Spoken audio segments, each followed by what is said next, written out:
Okay, well, welcome to our session this afternoon. My name is Michelle Reuter. I am a layperson in this issue. I'm an advocate, a mom, pastor's wife. That's my husband, Lane.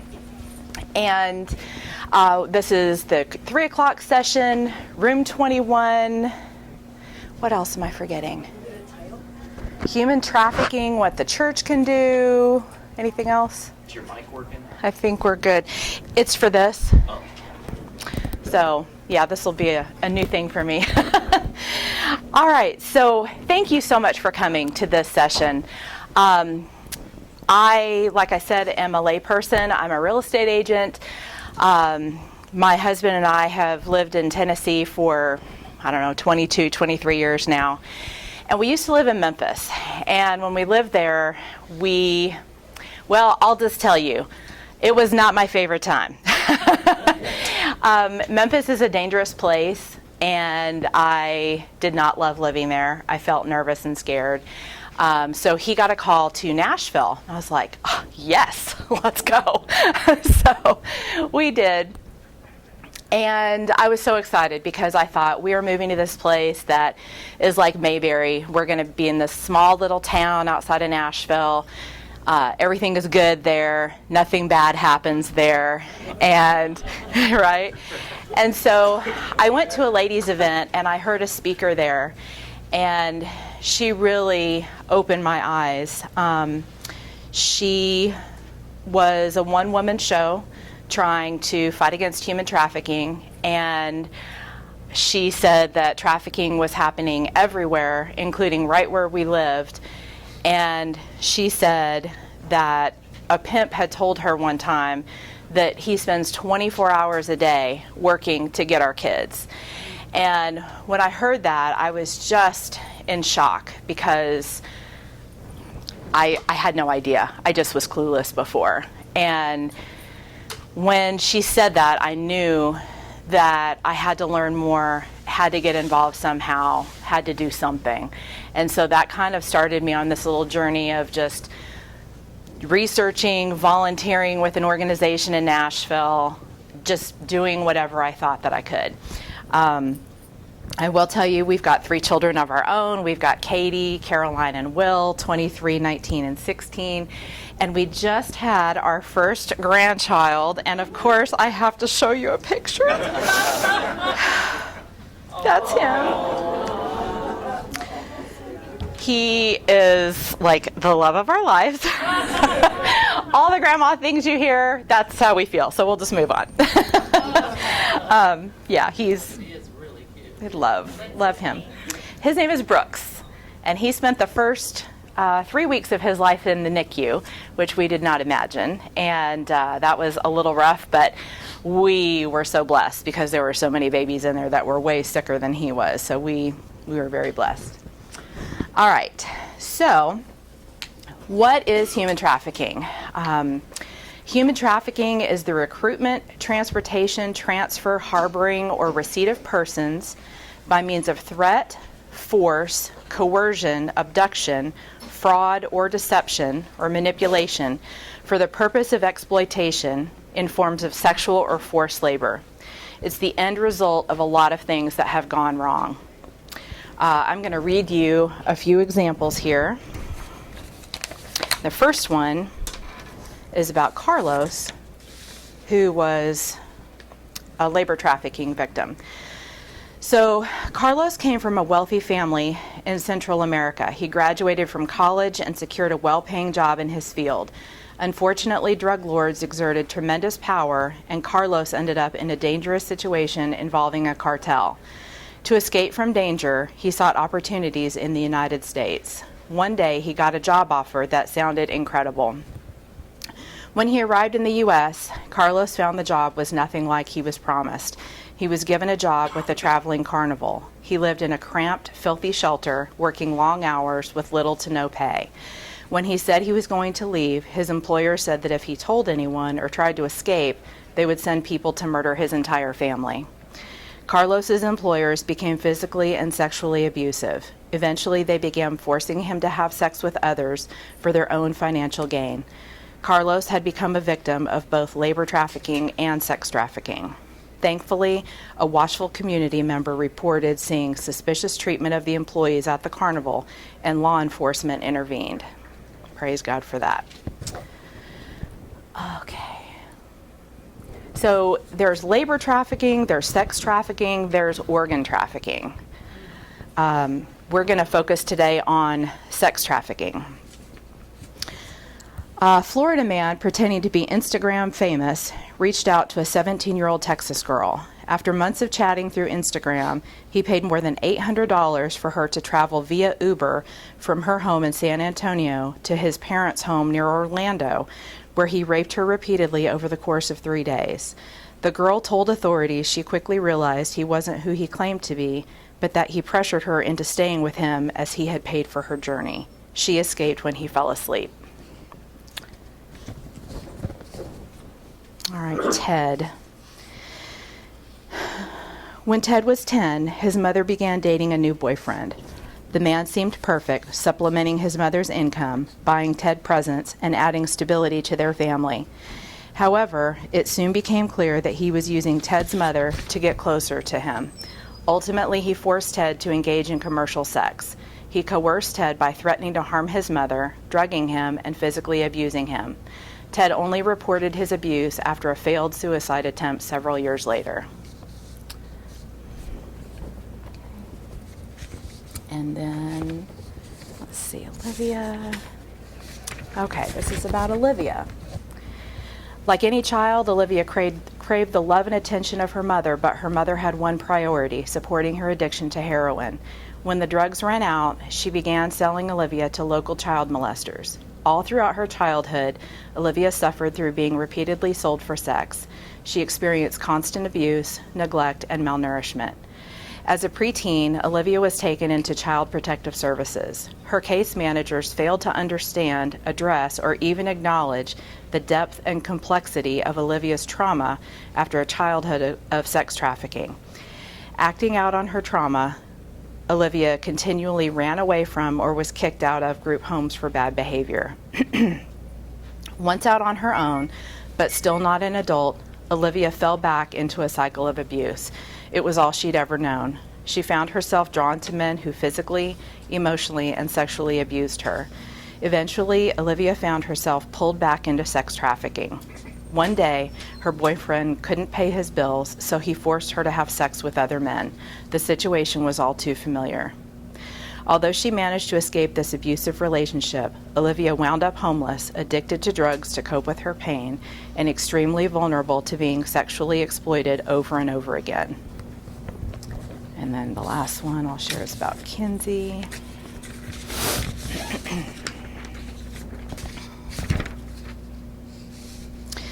Like so many other high school students, Kinsey suffered bullying by her classmates both at school and at all hours on social media. She also fought constantly with her parents, whom she felt didn't understand her at all. Her self-esteem dipped lower, she became depressed, and started losing hope. Kinsey's thoughts turned to taking her own life. She wondered if anyone would even notice or care. One day, Kinsey decided to skip class and spend the afternoon alone at a local park. To her surprise and delight, several cute older guys approached her. Their compliments and interest made her feel happy for the first time in a long time. In that moment, their attention filled her sense of emptiness. When they offered her some drugs to try, she didn't want to disappoint them. She desperately wanted to keep their attention. She tried the drugs, and everything became a blur. Kinsey awoke to find herself in an unfamiliar hotel room. Her body was in terrible pain, and she felt very disoriented. In her haze, she had already been sold for sex. The guys she had met in the park turned out to be gang members. Now they were her traffickers, and they sold her to dozens of men every day.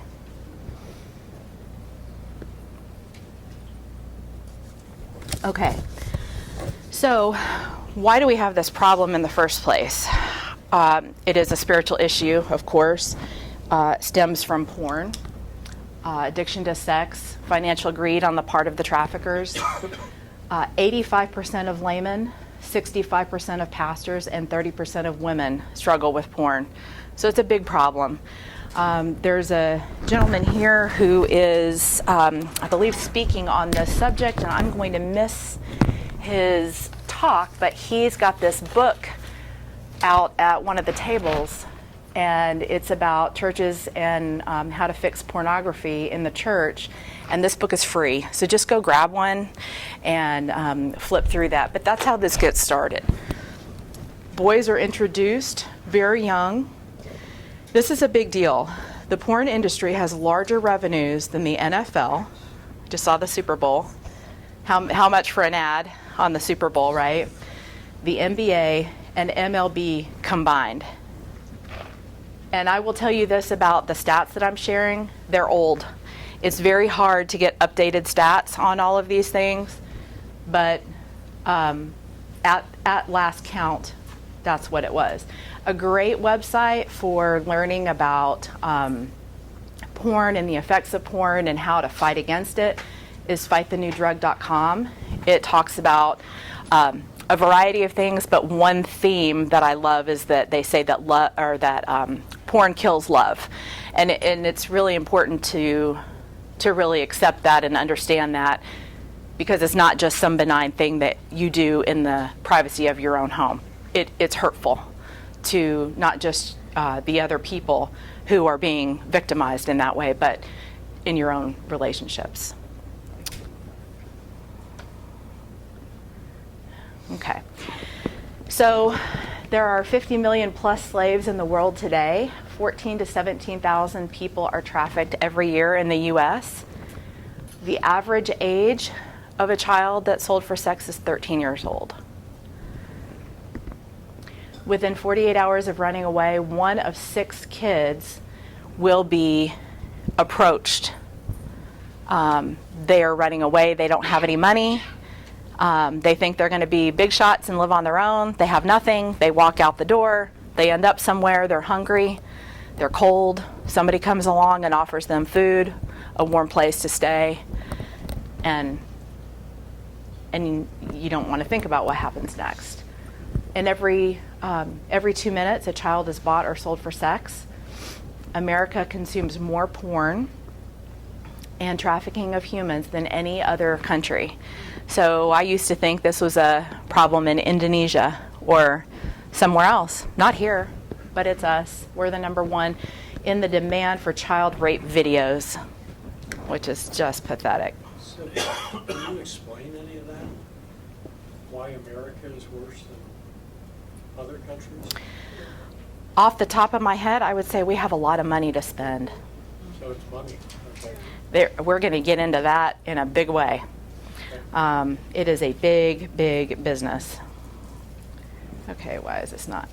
Yep, here we are. Well, so in 2010, again, old stats, we're in 2023. This is 13 years ago, that the revenue from human trafficking was more than the top 5 companies in the world. That's a lot. It's a $150 billion industry. So it's a serious thing. There's a lot of money to be made. There's a lot of money at stake. The people that are really involved deeply in it, it's a life and death type of a situation. And we don't, and I say that because we just don't think about it very often. We don't know anything about it. We don't think about it. It doesn't affect us. We think. And it's not in front of our faces. And so we don't know. But it's a big deal. A trafficking victim, because their body can be sold over and over and over again, unlike drugs, which are sold once, can make their trafficker $250,000 a year. So each person is like $250,000 to a trafficker. So who are the traffickers? Anyone? Men, women, teenagers, absolutely anyone. Teenagers will be recruited to be spotters, recruiters for friends or other kids. Girls will become traffickers themselves when they're being trafficked and they want to get out of having to do the actual work. So they'll sort of take on a leadership role with the other girls. And let me say this too, this is important. I'm just saying girls because that's what we see mostly, but absolutely boys are trafficked too. So all of the stereotypes that we have in our heads, just kind of flip those and say, yeah, that too, yeah, that too, yeah, that too, unfortunately. Traffickers are master manipulators. Who are the buyers? Anyone. Absolutely anyone. This is a little collection of some men that were arrested in my little Mayberry corner of the world. And, you know, they're from everywhere. They look like anyone. They're just anyone. So who are the victims? Especially those living in poverty, anyone who has an issue with having their basic needs met, kids who have parents that are preoccupied, that are not paying attention, that are just too busy, those who have already been sexually abused, certainly foster children. This is a big thing we'll talk about in a few minutes. Marginalized people groups, so you've got all these people coming in over the border. No matter how you feel about that, we will not get into that. Those people are being taken advantage of. And so whether it's the people that are sending them up or are with them as they travel, or people when they get here, they are being taken advantage of and trafficked. Some traffickers will try to get to people who have just been released from a detox facility or a rehab place because it's low-hanging fruit. Anyone who has a vulnerability can be taken advantage of in this way, and maybe that vulnerability is even just for a moment. It doesn't have to be something that is going on in your life all the time. It could be a moment, and we all have those moments. Okay, I am going to play a video. It worked. Wow, okay. Let's listen to this. Can you hear it? Can you guys hear it? Okay. What we have, and I was like, what do we have? Oh, you're not seeing my screen. Hang on just a second. I'm sorry. This is not working. So I'm going to try this. It may not show on here because of tech things. I'm not a tech person, so this may not work. And I regret that. Yeah, it was, and that's why I don't understand. Let's see.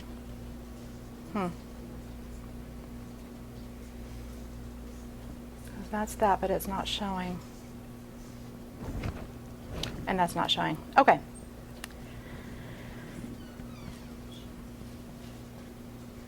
So my apologies for that. We'll try. Check something for you. Yes, you can. Issues at my own. That would be amazing. Okay. Sometimes it's right. Is this it? Yes, that is the video right there. Isn't it weird that it's not showing? I always have tech issues, so that's why I thought, well, maybe. But this looks different than mine, so. I can just sum it up. It's okay. Thank you, though. I appreciate it. Video's way better than my little summary here, but basically, this video talks about two girls that were involved in human trafficking, and one girl was an A student, a cheerleader, a track star. She was online. Some boy sent her a friend request. She thought he looked cute. He started boyfriending her, acting as if a boyfriend would act toward a girl that he liked. And it wasn't that at all. It was a grown man who was a predator. And the other girl had a boyfriend, and he said that he needed help paying his bills, and they were already in a romantic relationship, and he asked if she would help him out. She's like, okay. And that's all it took. So.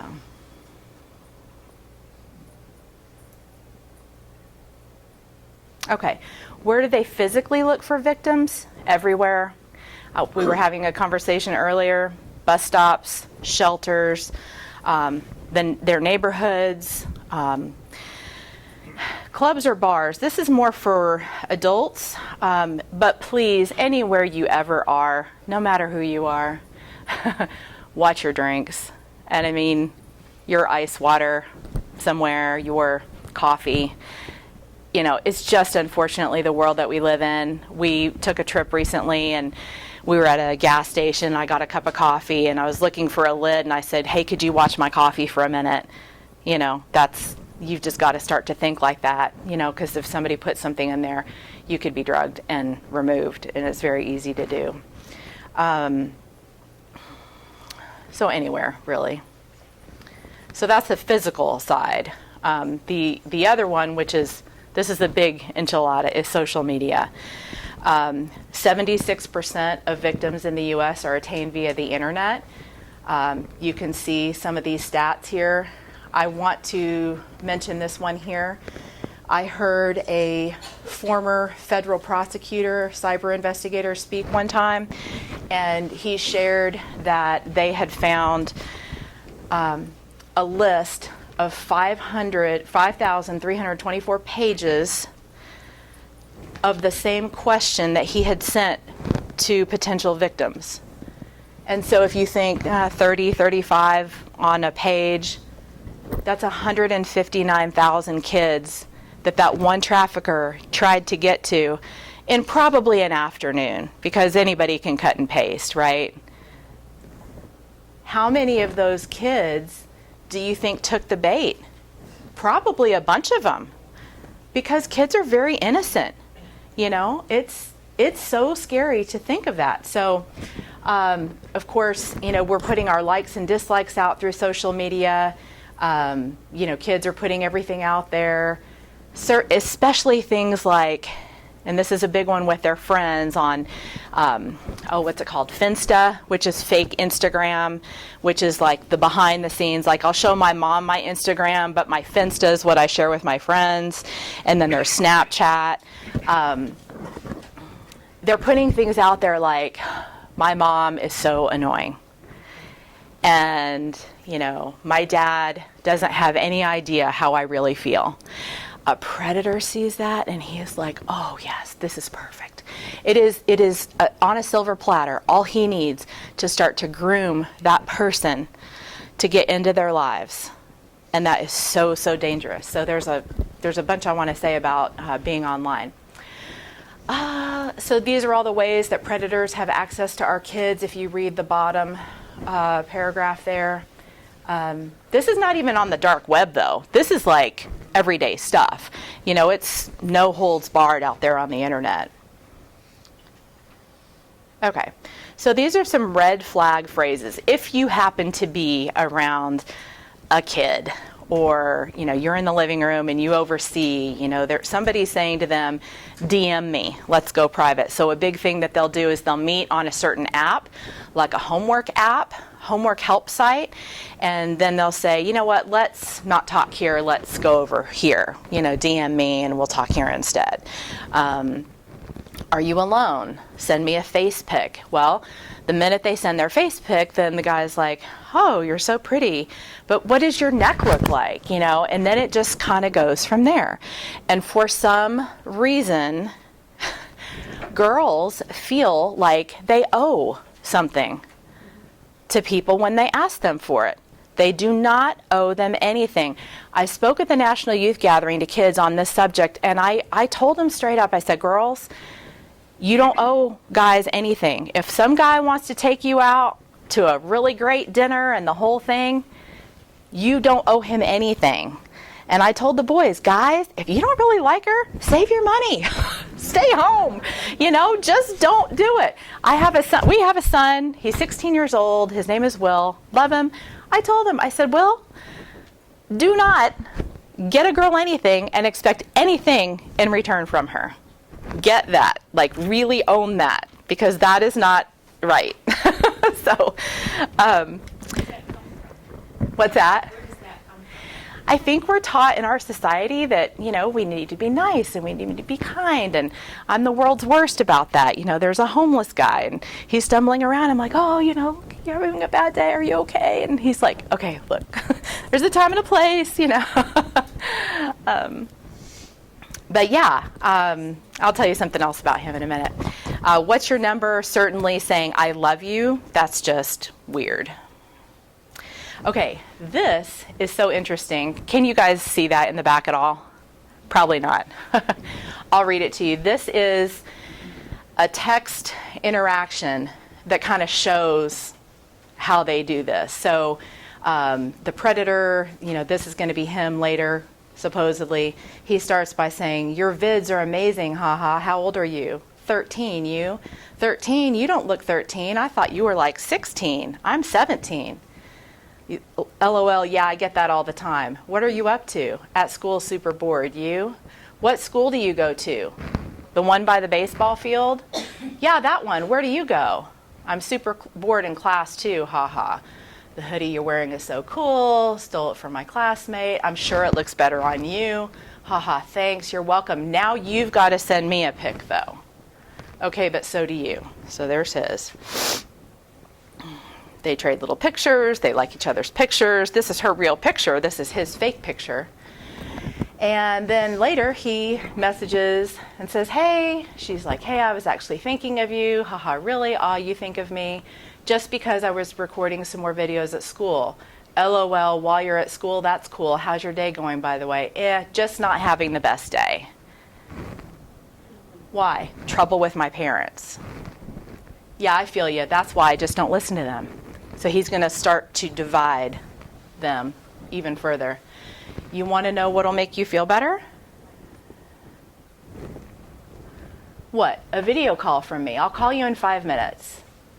And then he says, so she starts her video camera, but he doesn't start his. He says, sorry, my camera isn't working, but the mic is. At least I can see you.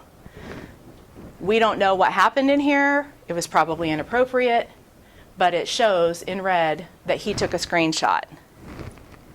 And so then she says, what? You were recording me? You can't send this to anyone. Oh, it's too late.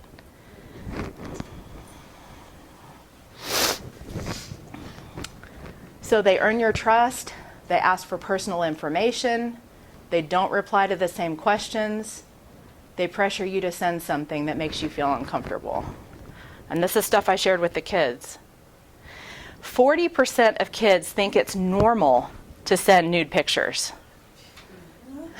Normal.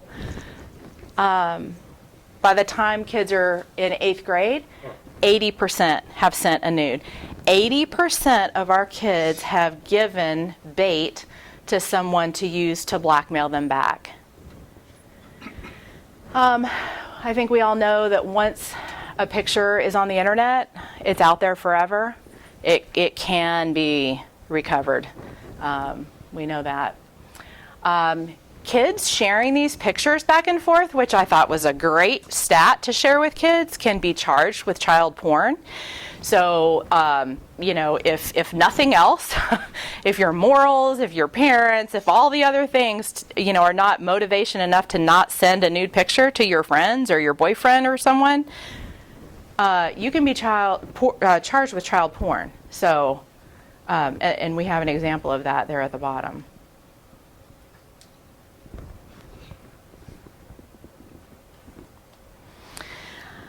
So sextortion. I have another couple of videos for this, but they are not going to work, so I'm going to tell you about it. Bless you. Up to 9,000 kids are being blackmailed every day. 58%, almost 6 out of 10, will try to meet with their predator to stop it.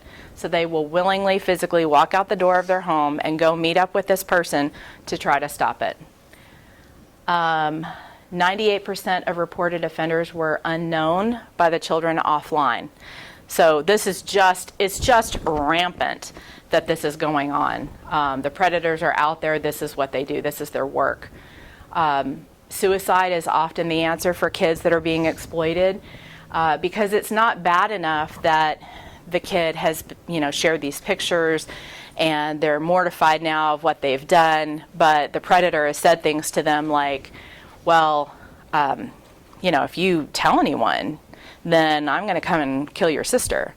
Or, I know what your dog's name is, and I know when your mom walks your dog. I know where your dad works. All these things. And I just read a book called The Slave Across the Street, and in that book, the predator killed her dog. And he would start to drop dead animals on her doorstep to give her warnings to not say anything. And it's really, really bad. I will say this, Sextortion, the film, is like an hour and a half. I think you can rent it on Amazon for like $4, and it does such a great job of explaining how this all happens and what to do, what not to do. Bree was another example of that, but that's a great film to show, and one that you might show to parents at your church, maybe have a night when you just have the parents there. Although I will tell you that I personally feel like we need to be a lot more forthcoming with our kids about this stuff, because and to have other people say it to them. So, you can tell your child something and they hear blah, blah, blah, and then your friend tells it to them and they're like, oh, I didn't know that. I told you a week ago. It's just how they operate. So I do feel we need to really equip our kids. So these are some more tactics. Like I said, the predators will look for vulnerabilities. They'll see, oh, this girl says she wishes she had this kind of purse. Ah, perfect. I will text her and say, hey, I saw you were trying to get that purse. I know exactly how you can get it. It's so easy. It's just no big deal, blah, blah, blah, blah, blah. Tennis shoes, new phone, things like that. Gamers, 80% are over the age of 18. And the average age of men that are gamers is like in their 40s. And I was like, what? Who has got that kind of time? I just don't get that. But they are, and some of them, the predators, will use games and gaming to get into the little chats that accompany the game. And, they'll offer to send them upgrades to the next levels. Or, if you DM me offline, I can send you all my tricks and stuff, but I don't want to send it on here because somebody else might see. They're just liars and manipulators. Again, they'll make the girl feel like she owes him something. Boyfriending is really what all this is. The blind dates, the false marriage proposals. They'll try to play female empowerment. Don't let men have sex for free. Make them pay for it. That's just so manipulative. You're already having sex with me. Why not someone else? I'm okay with it. And it's just how easy it is. Okay, so these are victim red flags. I'm not going to spend a ton of time on this. Reader's Digest version of this, big picture is, if you feel like something is not right, say something, see something, see something, say something, right? That's been drilled into our heads for years. Be that person. If you're wrong, fantastic. That's great. Nothing is wrong. But if you're right, you could save somebody's life. It's so important.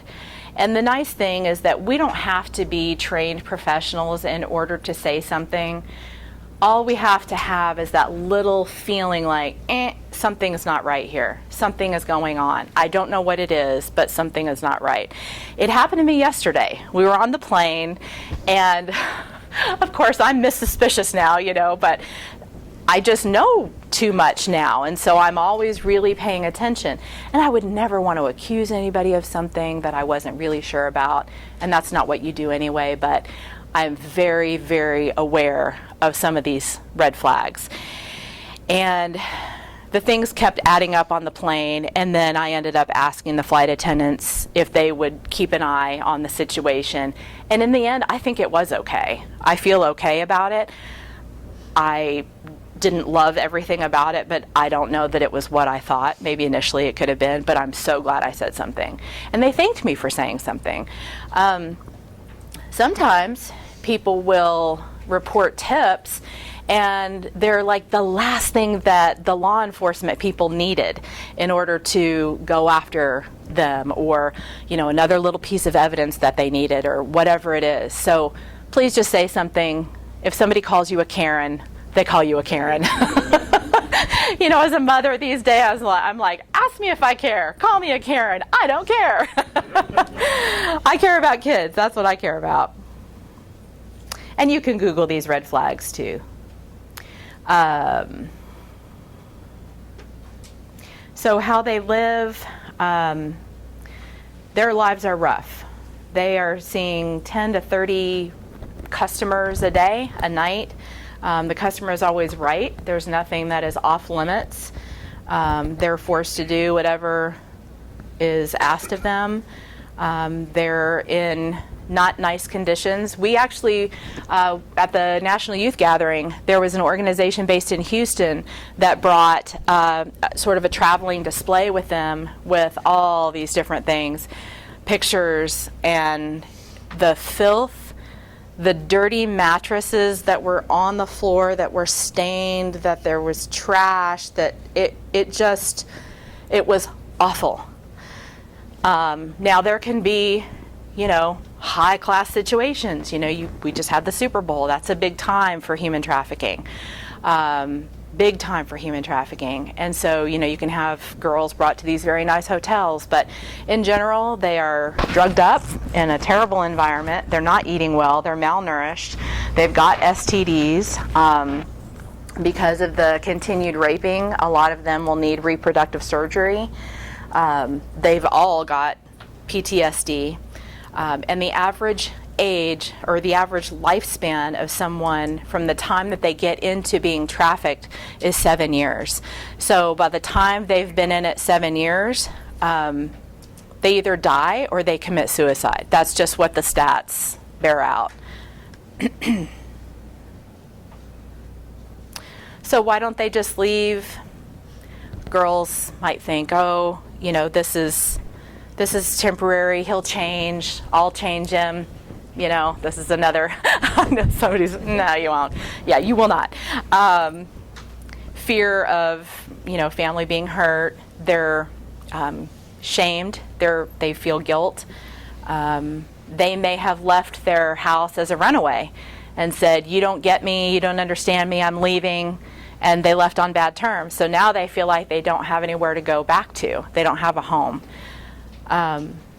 Certainly threats of, you know, physical abuse to them, drugs, you know, now they're hooked on drugs just to kind of get through what they're going through, and they don't want to be without their fix, so they stay. So sometimes, you know, you could go somewhere, you could know somebody's being trafficked, you could open the door wide open and say, you are free to go, and she would not leave.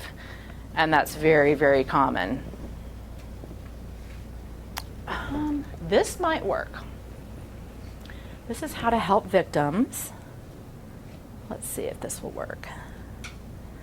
If not, I can just tell the story.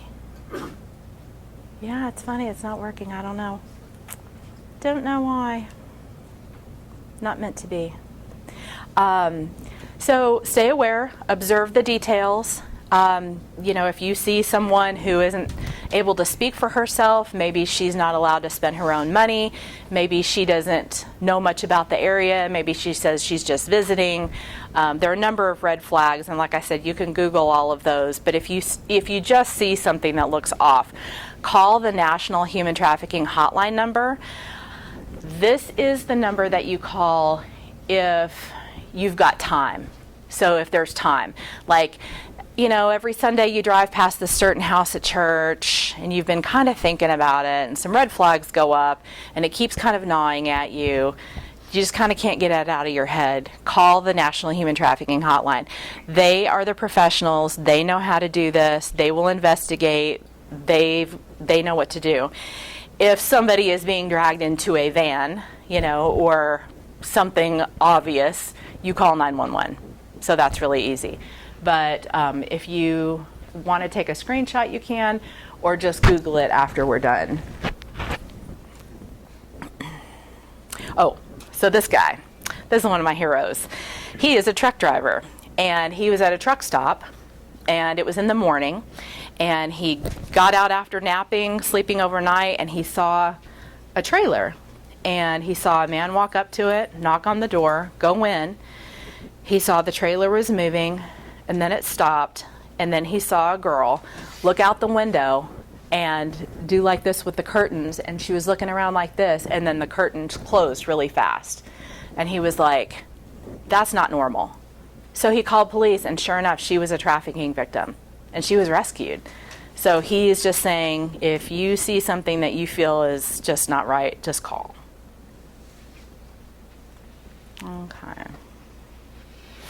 Okay, so why should the church get involved? Like, why are we talking about human trafficking at a best practices conference, right? It may seem a little strange, but people are suffering, and we are supposed to speak up for those who can't speak for themselves. We are supposed to be their advocates.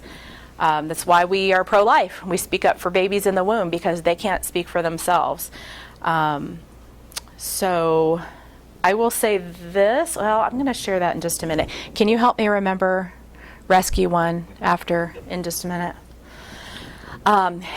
It is a blessing to be used by God. It's a privilege, and I love that. And then this last one here is another video I would love to show you, and it's from an organization that's actually based in Nashville called Engage Together, and this is an organization that connects other anti-human trafficking organizations together to do the best work.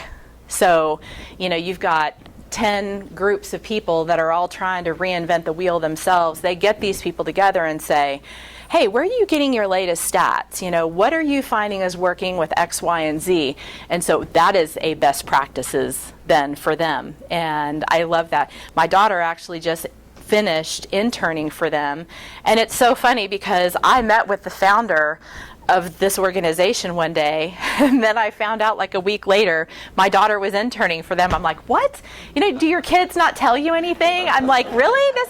But I was so excited. I was like, I'm so proud of you. That's great. Okay, so what can we do? So many things.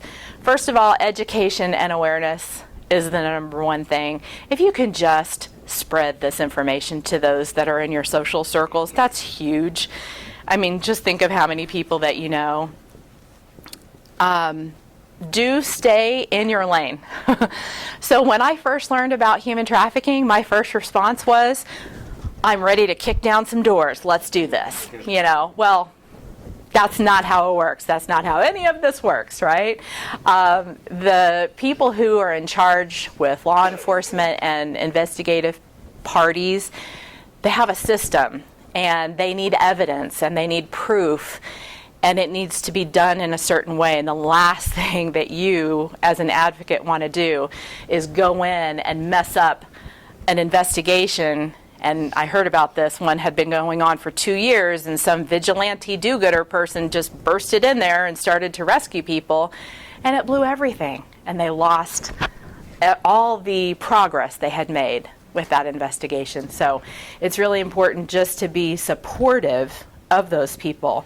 Don't worry about starting some new big ministry to fight anti-trafficking and you're going to fix the whole problem.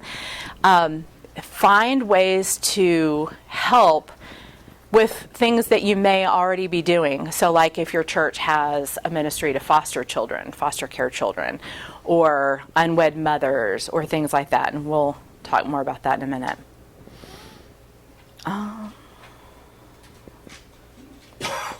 Mentoring, creating workshops or holding workshops for girls in the community is a big deal. This is a really neat thing because it can draw people into your church that may not darken the doors of a church because they want to learn how they can protect their daughters.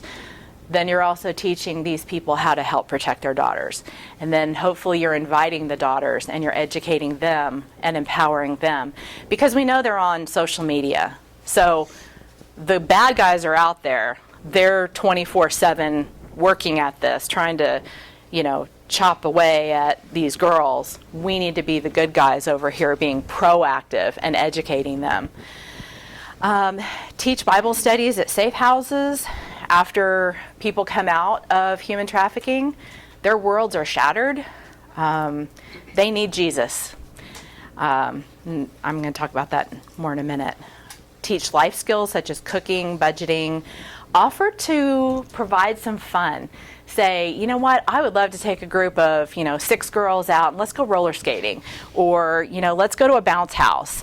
Let's go to a trampoline park, because a lot of these people, they didn't get to have those things when they were kids. Some of them have never had birthday parties. One survivor that we worked with had never had a birthday cake. Like, what? Never had a birthday cake? How is that even possible? And yet she hadn't had one until our church came along. Be a person who might contact your legislators, offer to write letters, offer to write grants. Support the people that do directly work with the survivors. It's heavy work that they do. I mean, anything that somebody like me does is easy compared to what they do, which is the hands-on, on-the-ground, hard work of dealing with these people face to face. So they need support because that's really heavy. Provide job opportunities. Oh, sorry, go ahead. How do you find the survivors? So in your area, there will probably be an organization that works with survivors. Yep. And so you call them up and you say, you know what, I don't know what you need, but I would love to help. Can you tell me what you need? And they may say 5 things that you are not interested in, you don't want to do at all, but you might know somebody that goes, I would love to do that. So you could be a connector. Or you could say, you know what, that's not my thing, but I would love to just pray over your organization. I'm going to be your praying grandma, something like that. And they would love that. There's something for everyone to do. So provide job opportunities for teens. If you own a business, you need employees to run your yogurt shop or, deliver things for you or design your social media for your business or whatever it is. See if you can help some of these kids with some jobs. That way, we're a Christian community helping our kids to be provided for, and they're not looking other places to try to earn money. So that's another thing that can be done. Let's see. Oh, I do want to mention this, and this is a tangent I won't go down the path with, but there's an organization called Wait Until 8th, and they promote waiting until 8th grade to get a cell phone in the first place. And if you remember, one of the stats up here was about 80% of kids had sent a nude by the time they got into 8th grade. What if all those kids didn't even have a phone? And you're going to hear it. All my friends have one, And honestly, as a parent, I think you guys are probably the same in that you look back on your parenting and you go, oh, I really shouldn't have done that. Oh, I shouldn't have done that. I should have done this. I should have done that. You have all these, hindsight is 20/20 moments. And that is one for me, and you're nodding, so I'm going to say you too. He says so too. That we regret just giving our kids phones. But we didn't get phones until we were 25, 28 years old, 30. We didn't know. We just didn't know, but over time, I have said to him, I really think the Surgeon General needs to come out, slap a sticker on something like they did with cigarettes and say, this is harmful, be aware. And now that is happening. They're coming out and saying that kids don't need to have social media until they're 16 years old, at least. I'm like, oh, praise God. I think that's a start. So, let's see. Out something disturbing a couple of weeks ago. I didn't get a passport for my daughter because she's going on a vacation with some friends, family, and they're going through Canada. They're flying out of Canada. We live in Michigan. So anyway, called up and went to the local township office to get her her passport. And when I did that, the person behind the counter said, you know, you didn't even really need to be here. And I said, what do you mean? Well, at the age of 16, all they need is a check with your signature on it saying that's all they need at 16. They don't need a parent present. And because I'm a nurse and I've been hearing about human trafficking for probably a decade, all I could think about was, how easy does that make it for somebody to say, get a check from your mom, whatever, we'll, fly up here with me. How easy is it for them to do that? A 16-year-old. It's like you take one step forward with a phone, but Right. there's so many things working against you. There are, and the way I talk about human trafficking is that it's like an octopus. It's got tentacles in all these different places. It's like that whack-a-mole game. You smash one and then another thing pops up. It's the same thing.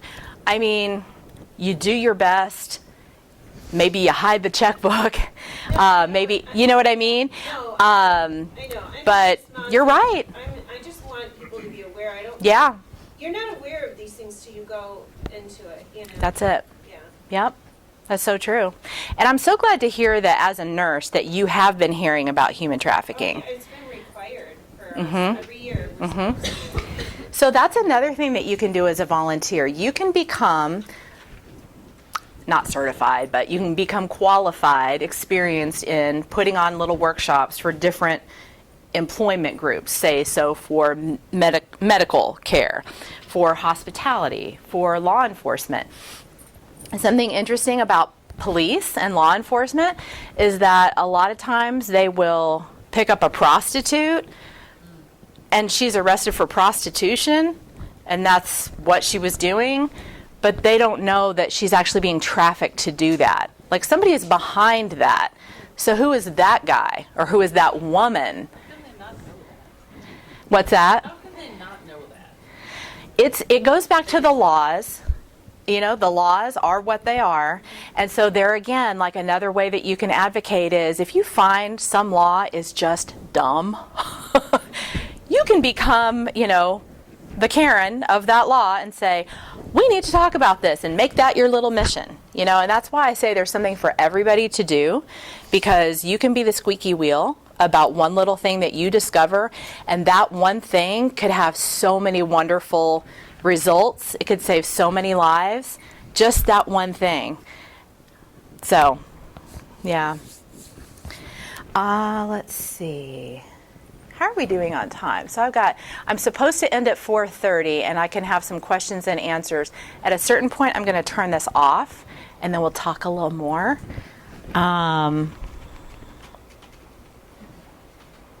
Okay, this is what we've done at our church. Again, this is loosey-goosey stuff here. I am not a professional. I just have a heart. That's it. And so, by the grace of God, He has blessed our efforts at our church, and mainly with a lady who is 90 years old who decided to lock arms with me and be my buddy on this. And I cannot tell you enough how much I love her. She's in Mexico having margaritas as we speak to celebrate her 90th birthday. I said, I hope you enjoy every moment. You have so earned this. So her name is Lee, and we love Lee. So we have made birthday gift bags and cakes for survivors.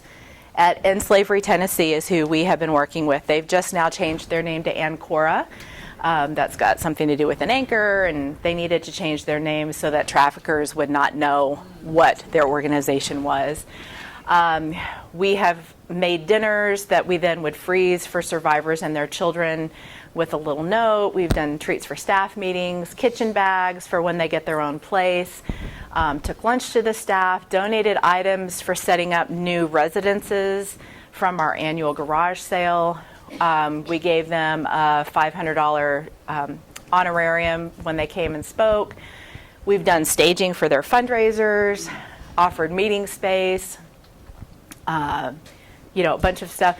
Every Easter at our church, this is a really, really cool thing that we've been very blessed to be able to do. We've given away our entire Easter offering to 3 different organizations, and the last several years it's a third of it has gone to end slavery, so that's been really, really neat. We've done Amazon gift cards for survivors at Christmas. The first year, they asked for nightlights. I was like, they want nightlights? Are you sure? Like, really? They all want nightlights? They were like, yes. I said, could you explain that to me so that I could explain to our church, like, what this is all about? And they said that going back to, again, when they were children, they didn't have normal childhoods. And so they also don't like the dark. And if they had a nightlight that put like stars or flowers or something up on the ceiling, it made them feel safer.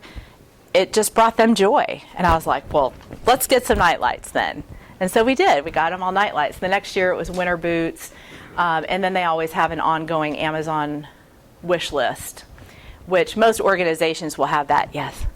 So I'm thinking about the PTSD. Yes.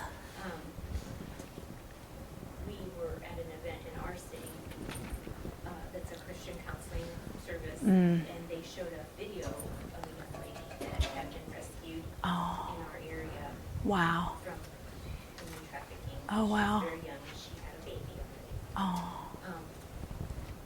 But I'm thinking, maybe they're helping her through this. Yes. And then I'm looking at that list thinking, how could we add something to that list about getting them connected to counseling for their PTSD? So true.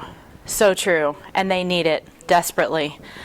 One of the things that End Slavery Tennessee does is they now have it's really like a mansion that's on a bunch of acreage out in the middle of nowhere, so they can't be found. But they got a grant from the state of Tennessee last year for, I don't know, $3.5 million, I think it was. But one of the services they do is provide the counseling, the medical care. A lot of them haven't seen a dentist in years.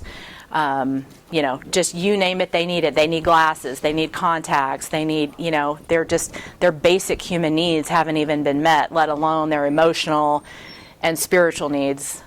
And again, I'm going to come back to that after. Let's see, what else?